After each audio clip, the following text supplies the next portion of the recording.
saudara, puji nama Tuhan, kita berjumpa kembali hari ini, hari Senin, tanggal 20 Juli 2020. Renungan harian Mesbah Keluarga GBI Kristus Air Hidup dengan tema beban yang mendatangkan kebaikan. Pembacaan kita di kitab Ayub pasal 36, ayat emas kita di ayat 21. Jagalah dirimu, janganlah berpaling kepada kejahatan, karena itulah sebabnya engkau dicobai oleh sengsara.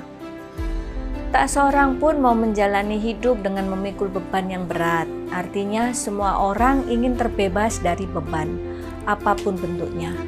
Mana lebih enak, berjalan membawa tas di punggung yang isinya sesuatu yang berat, atau berjalan santai tanpa membawa barang apapun? Pastinya lebih enak berjalan tanpa membawa apa-apa. Tapi tak bisa dipungkiri bahwa hari-hari yang sedang kita hadapi saat ini begitu berat. Semakin hari tantangan hidup semakin besar, beban hidup yang harus kita tanggung pun semakin berat. Banyak orang menjadi putus asa dan frustasi karena tak sanggup menanggung beban yang begitu menekan dan memberati. Langkah pun terasa terseok-seok. Bagaimana supaya kita dapat bertahan dan mampu melewati hari-hari yang penuh beban ini? Mari kita belajar memiliki penyerahan hidup sepenuhnya kepada Tuhan. Bukankah Tuhan telah berfirman, "Marilah kepadaku semua yang letih, lesu, dan berbeban berat. Aku akan memberi kelegaan kepadamu." Karena itu, mari kita bawa beban yang ada dan serahkan semuanya kepada Tuhan. Dan bila beban itu sudah berpindah tangan, dari tangan kita ke tangan Tuhan yang penuh kuasa, kita tidak perlu memikirkan lagi beban itu. Tuhan sanggup mengubah beban menjadi berkat.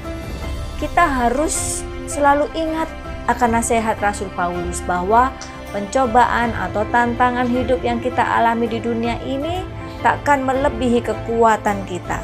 Dan Tuhan yang kita sembah adalah setia. Ia pasti memberikan jalan keluar yang terbaik dan memberikan kekuatan kepada kita sehingga kita dapat menanggungnya. Mari saudara, milikilah respon hati yang benar dalam menyikapi setiap beban yang ada.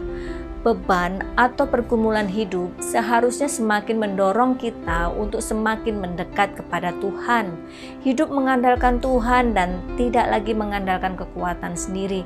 Semakin meningkatkan jam-jam doa kita, semakin bertekun dalam merenungkan firman Tuhan. Karena kalau tidak ada beban atau masalah, kita tidak sungguh-sungguh dalam mencari Tuhan. Kita tidak pernah memberikan waktu yang banyak untuk Tuhan. Renungkan firman Tuhan hari ini, karena Ia tahu jalan hidupku. Seandainya Ia menguji aku akan timbul seperti emas. Tuhan Yesus memberkati.